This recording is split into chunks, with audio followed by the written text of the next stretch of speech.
Gracias, papá, mamá, los amo. Gracias al Señor porque estamos aquí, mis amados hermanos. Perdón que me fui en plena declaración de fe, me fui buscando mi Biblia y no la encontraba.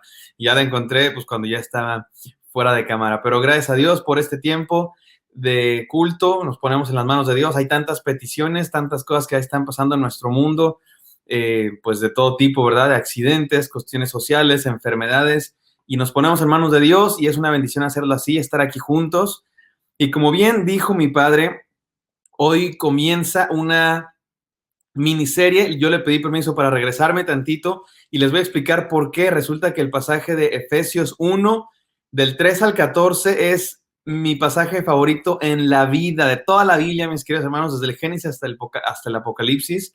Efesios 1, del 3 al 14, es, por lo menos hoy por hoy, mi pasaje de la Biblia preferido. Y entonces yo prediqué unos sermones justamente cuando empezó la pandemia. De hecho, yo no pude terminar, no sé si se acuerdan, pero yo estaba en México cuando empezó la pandemia y ni siquiera pude terminar porque pues obviamente todo cambió y yo me regresé acá a Estados Unidos y bueno, ahora voy a empezar nuevamente a predicar esos. Y para introducirme a esta serie, no les voy a decir el nombre y seguramente se acordarán cuando comience esta introducción, pero quiero decir una cosa, mis queridos hermanos, que tiene que ver con el título de esta serie.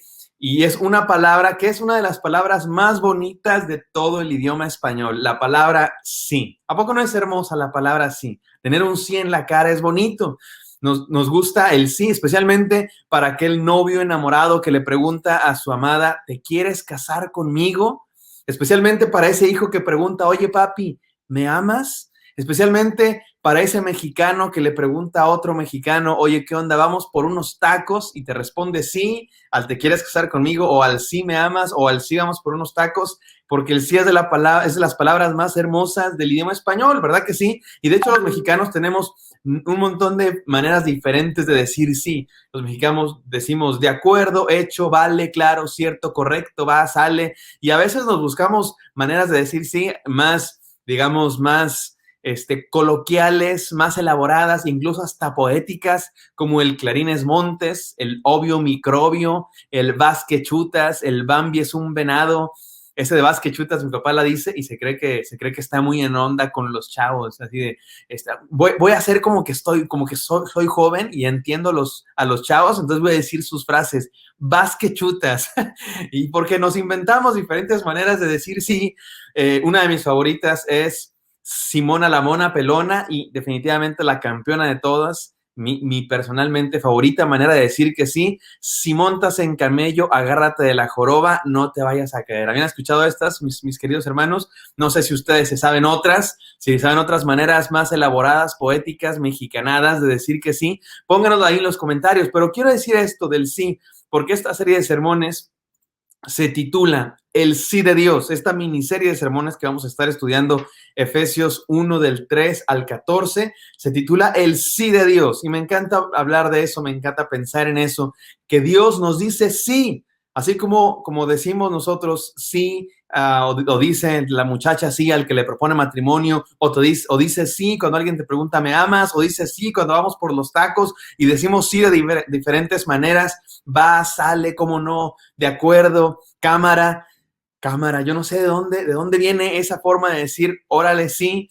pero nos inventamos diferentes maneras de decir que sí y vamos a estudiar este pasaje que básicamente nos habla del sí de Dios. Dios nos dice sí.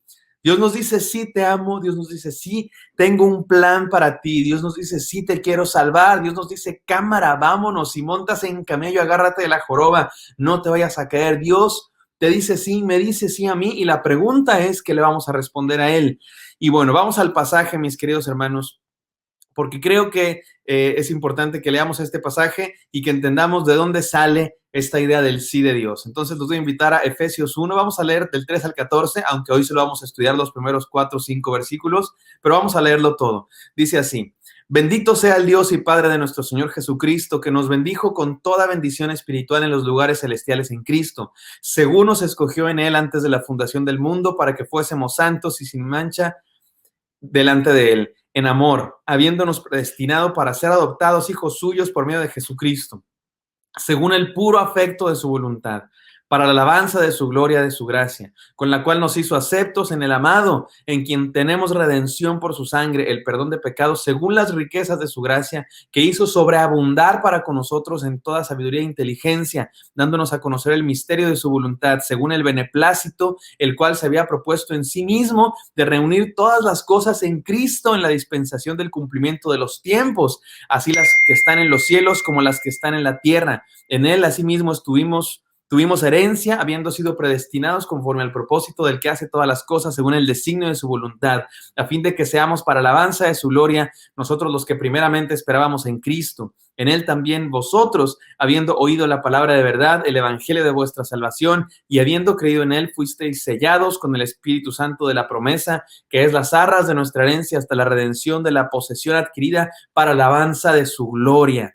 Amén, Señor. Te pedimos que nos hables a través de esta palabra. Bendito seas y bendícenos en el nombre de Jesús. Amén. Amén. Perdón que lo leí así de corrido, hermanos, y yo sé que para mí es uno de los pasajes más profundos, más hermosos de toda la palabra, pero sé que no es tan fácil de captar, por lo menos así a simple vista, y lo leí así de corrido porque quería hacerles notar algo que nos lo dijo el pastor el miércoles pasado, nos lo comenzó a decir, pero estos 9 versículos del 13 al 14, ¿sí son 9 o son... ¿Cuántos vienen siendo? Son 11. Del 13 al 14 es una sola oración gramatical. Por supuesto, cuando se traduce al español, le vamos cortando, ¿verdad? De hecho, yo lo leí en la Reina Valera y me parece que la Reina Valera respeta bastante la longitud de la oración gramatical, pero pone un punto y seguido por ahí. Pero en el griego es una sola oración. Desde el 13 hasta el 14 es una sola oración gramatical. Y esto está escrito originalmente en griego, y los eruditos en griego dicen que este es de las partes de la Biblia que tiene el idioma, la redacción, las características, el estilo más elevado de todo el Nuevo Testamento, de lo más poético, de lo más elegante, de lo más, digamos, del mejor griego, del mejor lenguaje, de la mejor redacción de todo el Nuevo Testamento, y obviamente de toda la Biblia, porque tiene que ver, solamente el Nuevo Testamento fue escrito en griego. Entonces, estamos ante una de las partes de la Biblia más importantes. Y como ya les dije, creo yo que en resumen, lo que podemos encontrar en este pasaje es el sí de Dios. El sí de Dios. Y me encanta esa frase, porque creo que es una frase que resume el Evangelio, resume la historia de la Biblia. Hay frases que resumen la historia de la Biblia. El hermano Santiago Benavides, lo he dicho antes y lo seguiré diciendo porque me gusta mucho cuando lo dice el hermano Santiago Benavides, este compositor, cantante colombiano, por cierto. Oremos por Colombia. Pero este hermano nos cuenta que una de sus frases favoritas es Dios también. Y él dice, porque es una frase que resume el Evangelio, Dios también. Dios, cuando estamos en dolor, cuando estamos en sufrimiento, cuando estamos en angustias, cuando estamos en situaciones difíciles, podemos decir Dios también. Dios también experimentó tentaciones, Dios también experimentó el dolor, Dios también experimentó la muerte. En Jesucristo Dios experimentó todas las condiciones del ser humano y nos entiende. Así dice la carta a los Hebreos, que tenemos un sumo sacerdote que nos entiende. Bueno, creo que esta frase, el sí de Dios, es otra frase que resume el Evangelio, el sí de Dios. En Jesucristo Dios nos está diciendo sí. Y Dios tiene un sí para nosotros, sí te quiero salvar, sí te amo, sí tengo un propósito para ti. Me encanta esta frase que resume el Evangelio. Otra frase que me encanta que resume el Evangelio es Dios con nosotros. Dios es con nosotros, Jesucristo es Dios con nosotros. De hecho, si algún día tengo un hijo y es varón, se me hace que mi esposo y yo hemos platicado que a lo mejor le pondríamos Emmanuel, que significa Dios con nosotros, porque nos encanta. Y hay como cápsulas, hay frases que son como unas mini cápsulas que resumen el Evangelio y que tienen un mensaje profundo más allá de las 3, 4 letras que encierran. Bueno, una de esas frases es esta, el sí de Dios. Y esta la encontramos en otra carta del apóstol Pablo, 2 de Corintios 1:20, que dice así, porque todas las promesas de Dios son en él sí y en él amén. Todas las promesas de Dios son sí y sí. Amén, amén. Literalmente el griego dice amén y amén, que significa desierto, desierto, que significa sí porque sí. Este es el sí de Dios, es un sí completo, es un sí absoluto para nosotros. Y entonces, mis queridos hermanos, tengo algunas enseñanzas para todos nosotros que tienen que ver con el sí de Dios analizando Efesios 1 del 3 al 14. Hoy vamos a comenzar con los primeros 3 o 4 versículos, 3 o 4 o 5 versículos. Número 1, el sí de Dios en su elección. El sí de Dios en su elección. Miren cómo comienza diciendo el versículo 4. Y vamos a ir desmenuzando este pasaje maravilloso, este pasaje que ya dijimos que es el griego más elevado, esta palabra profunda, esta palabra que nos habla del sí de Dios. Vamos a irla desmenuzando frase por frase, poco a poco, y vamos a encontrar el mensaje del apóstol Pablo, el mensaje del Espíritu Santo inspirando al apóstol Pablo.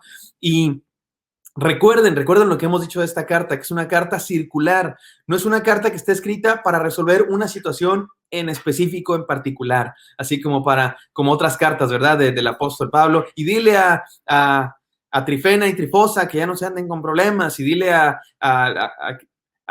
ciertas personas que ya no estén causando disensiones entre la iglesia, o a los Gálatas que ten cuidado de los judaizantes, o a los romanos, miren, este es mi evangelio porque quiero ir a España. Recuerden que estamos hablando de una carta que tiene un mensaje más general, es una presentación de lo que Dios quiere, o de la teología, es una presentación de quién es Dios, es una presentación de qué es el evangelio. Entonces, analicémoslo de esa manera. Y entonces, número 1, el sí de Dios en la creación. El sí de Dios, no es cierto, en su elección, perdón. El sí de Dios en su elección. Dice el versículo 4 del capítulo 1. Incluso antes, voy a leer, creo, si no me equivoco yo, la versión Nueva Traducción Viviente. Incluso antes de haber hecho el mundo, Dios nos amó y nos eligió en Cristo. Incluso antes de haber hecho el mundo, Dios nos amó y nos eligió en Cristo. Miren, hermanos, ¿alguna vez se han preguntado ustedes?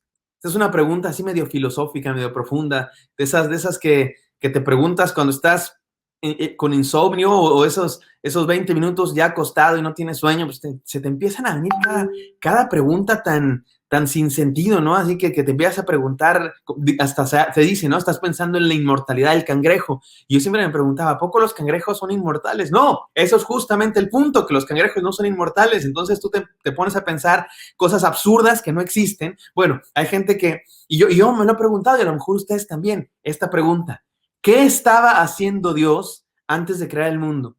¿Alguna vez se han puesto a preguntar eso, mis queridos hermanos? ¿Qué habrá estado haciendo Dios antes de crear el mundo? Y hay quien dice, ay, qué aburrido, ¿no? ¿Qué estaba haciendo? Pues no había nadie con quien platicar, ¿no? Y antes de crear el mundo, antes de crear los ángeles, antes de que existiera nada más que Dios, ¿qué estaba haciendo Dios? Y les voy a decir, la verdad es que es un absurdo. Hoy en la comida, mi papá y yo empezamos a platicar de este tipo de preguntas, así que realmente no tiene una respuesta exacta, porque cuando estamos hablando de Dios, estamos hablando de lo completamente trascendente, de aquello que trasciende toda nuestra manera de ver el mundo, nuestra experiencia. Nosotros experimentamos el tiempo, experimentamos el espacio. Pero cuando nos ponemos a pensar en Dios, que no experimenta el tiempo y el espacio como nosotros lo experimentamos, entonces cualquier pregunta es absurdo. Por eso, preguntarnos, ¿dónde estaba Dios antes de crear el mundo? Es un absurdo. ¿Por qué? Porque Dios creó el espacio.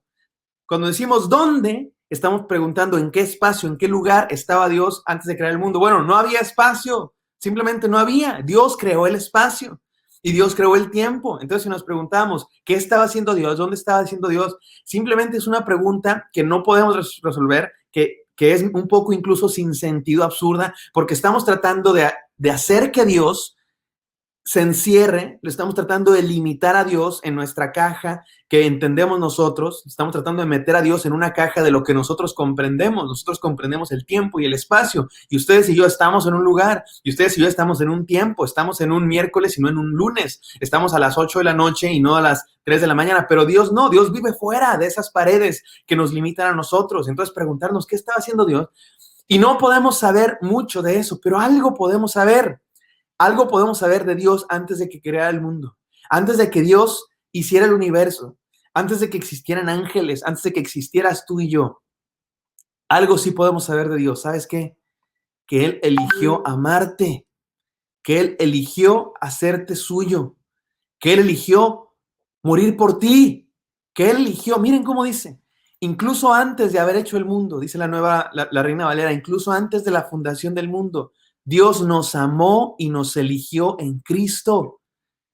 No sé ustedes, hermano, pero esto es profundo. Esto es profundo, esto es impactante. Antes de que Dios creara, antes de que existiera nada, Dios ya te estaba amando. Tú ni siquiera existías. Ya no digas en el vientre de tu madre, como dice el Salmo 139, mi embrión vieron tus ojos. Ya no digas ahí. Antes de eso, antes, milenios antes, millones de años antes, Dios ya te estaba amando y estaba eligiéndote en Cristo. Y aquí la frase que me parece crucial, lo que le da sentido a esto, es en Cristo. Dios nos amó, nos eligió en Cristo Jesús. Eso significa, mis queridos hermanos, eso significa algo muy profundo del plan de Dios para salvar a la humanidad. Significa que Jesucristo no es un plan B, un plan emergente. Imagínense a Dios creando el mundo. Ay, voy a hacer un mundo bien bonito y voy a poner arbolitos y paisajes hermosos. Espero que nunca me los echen a perder con toda su contaminación. Aquí está Dios ahí haciendo los seres humanos, está poniendo el mundo. Ay, qué bonito me quedó. Pues ahora sean felices. Y de pronto el ser humano empieza a pecar y Dios así como que, no, ¿y ahora qué hago? Mi mundo.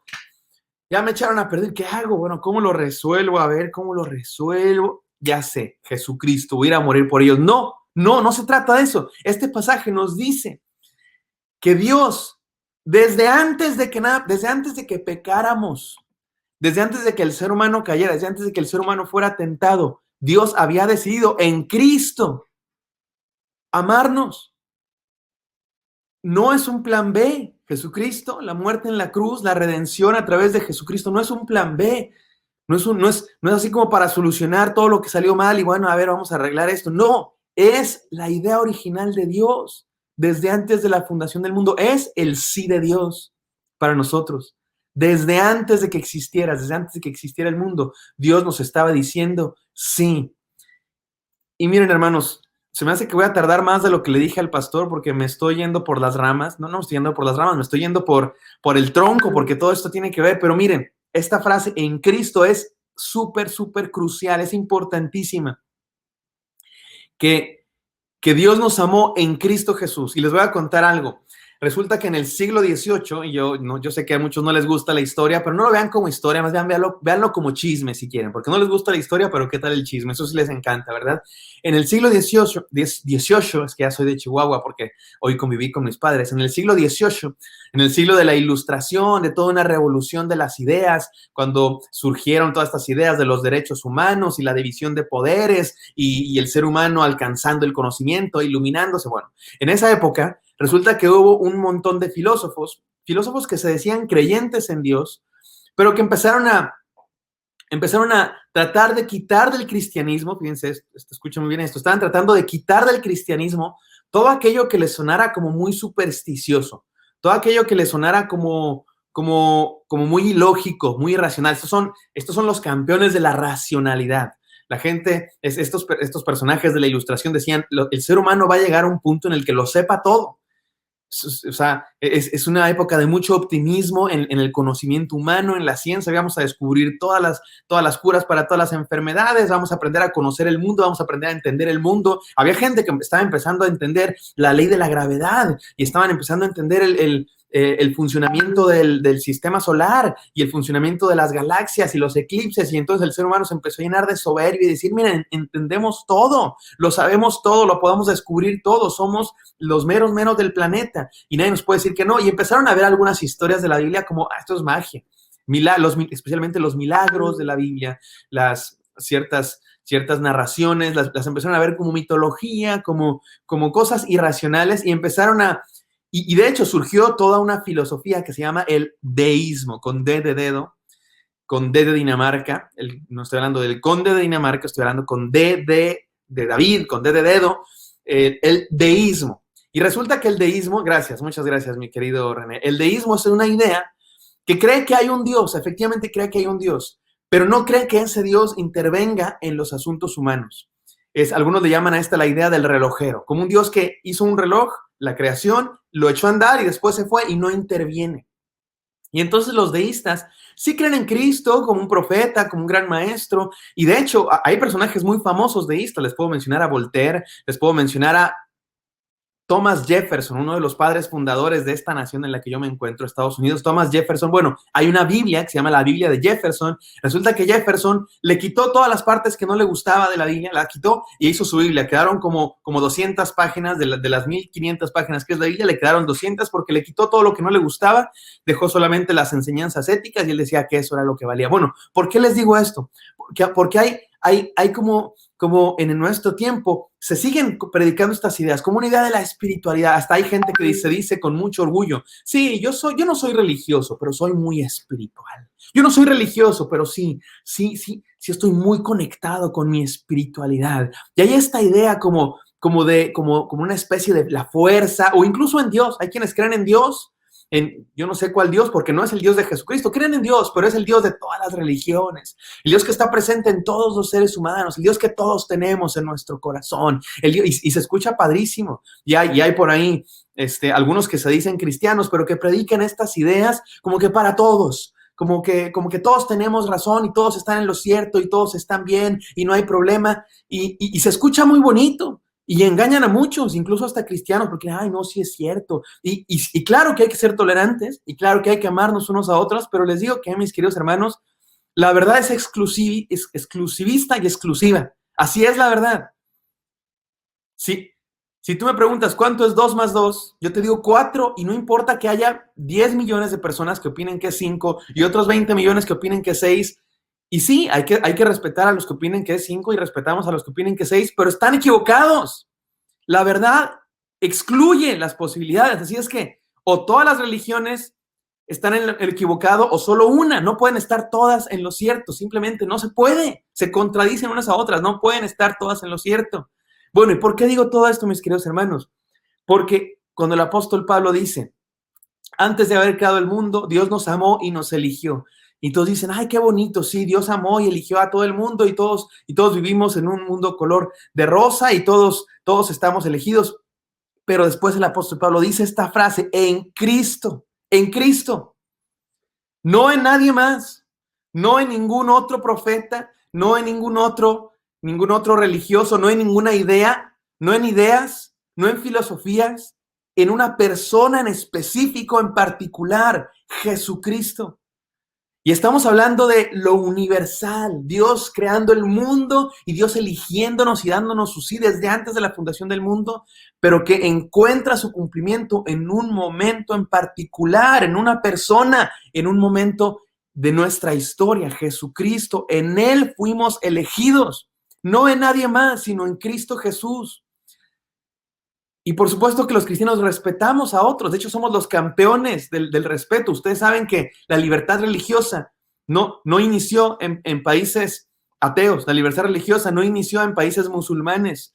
La libertad religiosa inició a través de las ideas cristianas fermentando en la sociedad, y fue en los países occidentales, tradicionalmente herederos de la cosmovisión cristiana, donde empezó a haber tolerancia y libertad de expresión y libertad de ideas, y es donde se puede ser ateo. En otros contextos religiosos no pueden, los ateos los matan.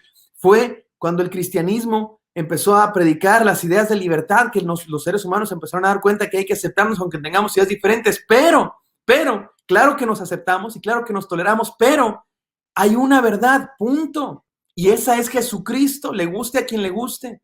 Y como dice el hermano Marcos Vidal, porque el hermano Marcos Vidal dice, hoy día todo es ofensivo, y resulta que todo lo tienes que decir con todo respeto, y el hermano Marcos Vidal dice, bueno, con todo respeto, y de verdad con todo respeto, Buda no murió por mí, Mahoma no murió por mí, con todo respeto, Jesucristo murió por nosotros, Jesucristo nos salvó, y que eso lo respete todo el mundo, porque eso es la verdad, y eso es lo que creemos, y eso es lo que predicamos. Que desde antes de la fundación del mundo, Dios eligió a Jesucristo y nos amó en Jesucristo, y ese es el sí de Dios. Muy bien, hermanos. Por eso, dale tu sí al que te amó en Cristo antes de hacer el mundo.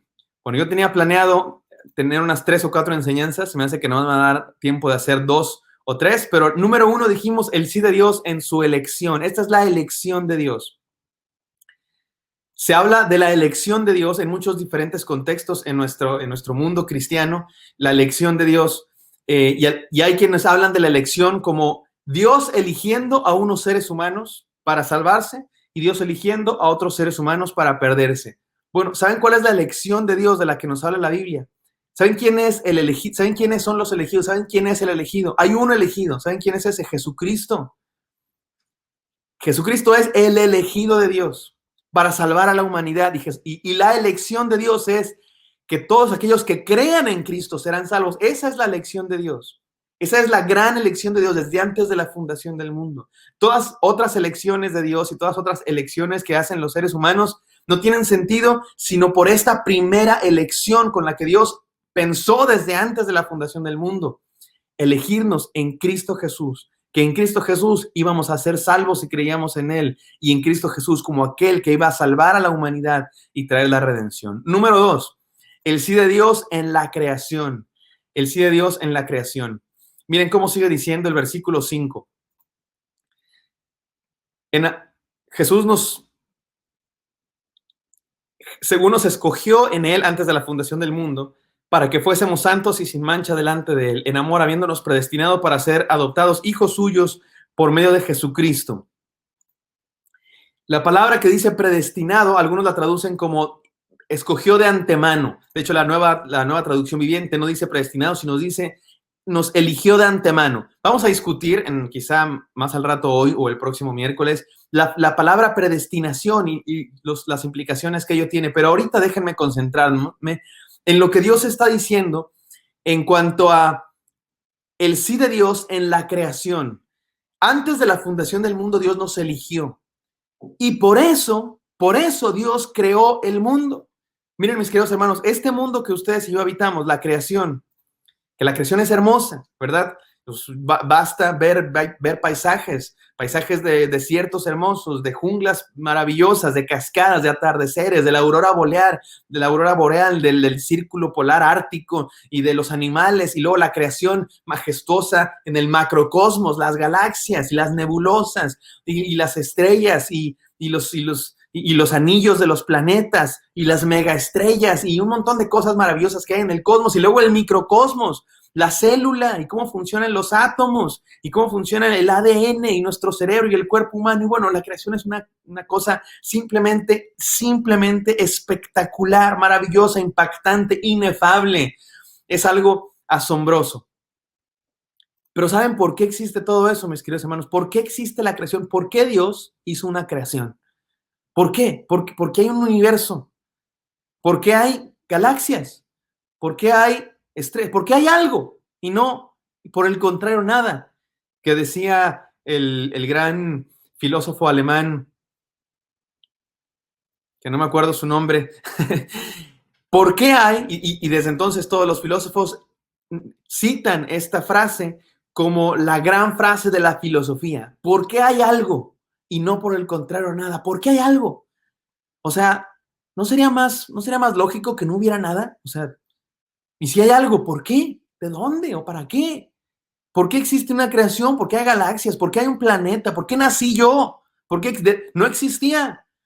Muchas gracias, mi querido René, Wilhelm Leibniz, o como se pronuncie. Decía, ¿por qué hay algo y no por el contrario nada?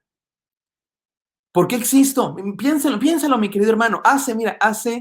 Yo nací en el 88, 27 de diciembre de 1988, ya llovió, y mi calvicie me lo recuerda todos los días. Eso tiene 32 años, casi 33 años. Se cumple este año 33, en diciembre se cumplen 33 años de que yo nacía yo. Bueno, ¿qué estaba haciendo yo hace 35 años, hermanos? ¿Dónde estaba? Piénsalo. ¿Tú cuántos años tienes? ¿Qué tienes tú? ¿60, 70 años? ¿Dónde estabas hace 100? Bueno, ¿dónde todos los que estamos escuchando este video? No sé cuántas personas hay, 20, 30, 40, 50. Todos los que estamos escuchando este video, 100, 150. Hace 200 años, ni siquiera en planes. Hace 200, ¿dónde estábamos? ¿Qué estábamos haciendo? Ni siquiera existíamos. Y de repente, un buen día, a nuestros padres les agarró el amor o la hormona, como según la historia de cada quien, y resulta que nos concibieron, nací, y 9 meses después nacimos, y ahí estamos. Una cosa súper tierna, con cara de alien, porque cuando nacemos parecemos aliens todos, ¿verdad? Y bien bonitos, porque los bebés son hermosos, y de repente y uno se pregunta, ¿de dónde salió eso? O sea, hace 10 años no existía y de repente ya hay una cosa ahí caminando por la casa y destruyendo cuanta cosa se encuentra y llenándonos la vida de amor. ¿Y dónde estaba? O sea, de la nada comienza a existir. ¿Por qué? ¿Por qué? ¿Para qué? Realmente es una pregunta profunda y filosófica, pero voy a decir una respuesta muy sencilla y simple y que tiene que ver con el contexto de este mensaje. Porque Dios nos ama y Dios nos estaba diciendo nuestro sí, un sí para nosotros. Nuestra propia existencia, nuestra sola existencia es un sí de Dios. Dios nos dice sí. Que tú existas, mi querido hermano, que tú respires, es Dios diciéndote sí. Cada palpitar de tu corazón es Dios diciéndote sí. Cada respirar, cada aliento, cada mañana, cada salir del sol, cada amanecer es Dios diciéndote sí, sí quiero que vivas, sí quiero que existas. Piénsalo, piénsalo. ¿Tú haces algo para existir? ¿Haces algo? O sea, tú te esfuerzas mucho para existir. Es como, no, no me interrumpas, espérame. No, nadie me hable porque estoy a punto de dejar de existir y quiero seguir existiendo. Me tengo que esforzar mucho para existir. Ya estoy más echado a andar, ya. Ahora sí, háblenme. Nadie tiene que esforzarse para existir.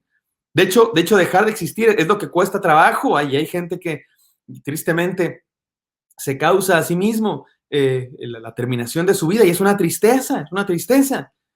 Pero la existencia es algo que Dios nos regala todo el tiempo de a gratis. Y cada segundo de tu vida, mi querido hermano, cada segundo de tu vida es Dios diciéndote sí, es Dios diciendo te amo. Y por supuesto que hay cosas feas que pasan en la vida. Y hay situaciones difíciles, pero aún en medio de todas esas, Dios nos dice, quiero estar contigo y quiero ayudarte a salir de ahí. Es Dios diciéndonos sí, cada palpitar del corazón, porque Dios nos ama. El hecho de que estemos vivos, el hecho de que haya creación, esta creación, mis queridos hermanos, esta creación existe. Como dice Karl Barth, uno de mis teólogos favoritos, si no es que mi teólogo favorito, la creación, el mundo, es el escenario en el que Dios quería llevar a cabo su obra. Es el escenario en el que Dios quería llevar a cabo su obra de amor. Y la trama de esta historia, de esta obra, me encanta en el inglés porque es play, que también significa juego, de este juego, porque Dios se divierte al amarnos, Dios tiene placer a la hora de hacer su historia, a la hora de hacer esta hermosa historia de amor entre Dios y los hombres. Dios tiene placer y la creación es el escenario. La creación es el escenario físico donde Dios lleva a cabo su historia de amarnos y decirte que sí, porque Dios decidió amarte antes de que hubiera creación. Entonces Dios dijo, bueno, necesito un escenario, necesito un lugar para hacer esta historia de amor hermosa de amar a los seres humanos. Como cuando tú te casas y tú ya estás casado y tu matrimonio ya existe y se casa uno enamoradísimo, ¿verdad? Y con sueños y con cosas hermosísimas en la mente de tus planes como pareja y tienen planes y vamos a amarnos mucho y vamos a tener hijos y vamos a ir de viaje y vamos a tener una cosa, pero necesitamos un nidito de amor, necesitamos un lugar, necesitamos una casa, un edificio. Mi esposa y yo tuvimos nuestro primer nido de amor allá en San Jacinto, número 1607. Así se llamaba la calle, San Jacinto. Era aquí en Waco, Texas, pero se llamaba San Jacinto nuestra calle. Una casa tráiler, le decíamos la casa rodante. Yo le decía a mi esposa, te conseguí una casa de 10, mi amor. Te conseguí una casa de 10. ¿Así de 10? Sí, de 5 por 2 metros, por eso es de 10. Y ese era nuestro nidito de amor. Y ahí comenzamos esta historia maravillosa. Bueno, mis queridos hermanos, Dios tenía estos sueños, tenía esta idea, tenía este plan para nosotros. Nos amó y dijo, voy a amar a los seres humanos en Cristo Jesús. Bueno, necesito un lugar. Y creó esta creación maravillosa para nosotros, para amarnos, para llevar a cabo este juego, esta obra de amor. Es en serio, pero digo juego porque Dios le da placer amarnos. Más adelante vamos a leer eso. En su beneplácito nos da un sí porque nos ama y porque quiere estar con nosotros. Y este es el sí de Dios. Y la creación es el sí de Dios. Y tu vida es el sí de Dios. Y hay quienes piensan que esto que estoy diciendo es demasiado soberbio. O sea, lo que me estás diciendo es que lo más importante de la creación es el ser humano. O sea, cuánta soberbia tienen los cristianos, ¿eh? O sea, cuánta soberbia pensar que son lo más importante de la creación. Y la verdad es que La verdad es que es un absurdo y te voy a explicar por qué es un absurdo. Y la razón es muy sencilla. Porque mira, decir decir la verdad no es soberbia o no. Tú lo puedes decir con soberbia y esa es la actitud. Pero el hecho de decir la verdad no es cuestión de soberbia. Te pongo un ejemplo. Imagínate que el coronavirus, bueno, ya hay vacuna para el coronavirus, pero imagínate una enfermedad que no tiene cura, yo qué sé, un cáncer o alguna enfermedad que no tiene cura. Y llega un científico y un doctor, un médico, y descubre o crea una cura contra el cáncer. Y entonces, naturalmente, pues la gente lo empieza a entrevistar y se hace súper famoso, le dan el premio Nobel por haber descubrido, por haber descubierto la cura contra el cáncer y se hace famosísimo y se empieza naturalmente a llenar de soberbia, se hace riquísimo y bueno, el tipo es muy soberbio y entonces resulta que a ti te da esa enfermedad, te da cáncer y tú dices, no, yo no me voy a tomar esa cura porque esta persona que lo dice es muy soberbia. ¿Tiene sentido eso? No, que aquel lo diga con soberbia o no, da igual, existe la cura y la necesito porque estoy enfermo. Puede haber gente que diga con soberbia, a lo mejor dicen con soberbia, los seres humanos somos el centro de la creación. Y puede ser que sea con soberbia o no, ese no es el punto. El punto es que es verdad o no. Los seres humanos no somos el centro de la creación, los seres humanos somos lo más importante de la creación, porque Cristo vino y se hizo un ser humano para salvar a los seres humanos. Y Cristo no murió por los ajolotes. Y Cristo no murió por los osos polares. Cristo murió por los seres humanos, porque Dios nos ama. Y eso no significa de ninguna manera que tenemos derecho a descuidar la creación y a tratarla como queramos. No, todo lo contrario. Tenemos una responsabilidad de cuidar la creación, porque es creación de Dios para nosotros y somos mayordomos de la creación. Y yo estoy totalmente a favor de cuidar la creación y de no ser livianos, ni ser desperdiciados, ni ser malos en nuestra administración de los recursos naturales. Claro que hay que cuidarlos, pero eso no deja de ser cierto, eso no hace que deje de ser cierto que lo más importante de la creación para Dios somos tú y yo, mi querido hermano, eres tú, soy yo. Dios nos ama y nos salvó. Dios te ama y nos salvó. Y este es el sí de Dios. Antes de la creación y en la creación y en tu propia vida. El sí de Dios en su elección en Cristo Jesús. Y el sí de Dios en su creación para amarnos. Dios creó este mundo para amarte. Dios te dice sí, mi querido hermano, te dice sí. A tu vida le dice sí, a tu respirar le dice sí. La pregunta que va a estar en el aire durante todos estos miércoles es, ¿qué le respondes al sí de Dios? Dios te dice a ti sí. ¿Tú qué le respondes a ese sí? ¿Qué le respondes a ese sí? Vamos a orar. Gracias, Señor, porque en Cristo Jesús tú nos dijiste sí. Y cada día nos lo recuerdas, con cada amanecer. Nos recuerdas que tú creaste este mundo, Señor, para amarnos. Que esta tierra, Señor, es el escenario que tú decidiste tener para demostrarnos tu amor. Y cada palpitar de nuestro corazón y cada respirar es tu sí, Señor, nuestra existencia. No existíamos hace 100 años y hoy existimos porque tú nos dijiste sí.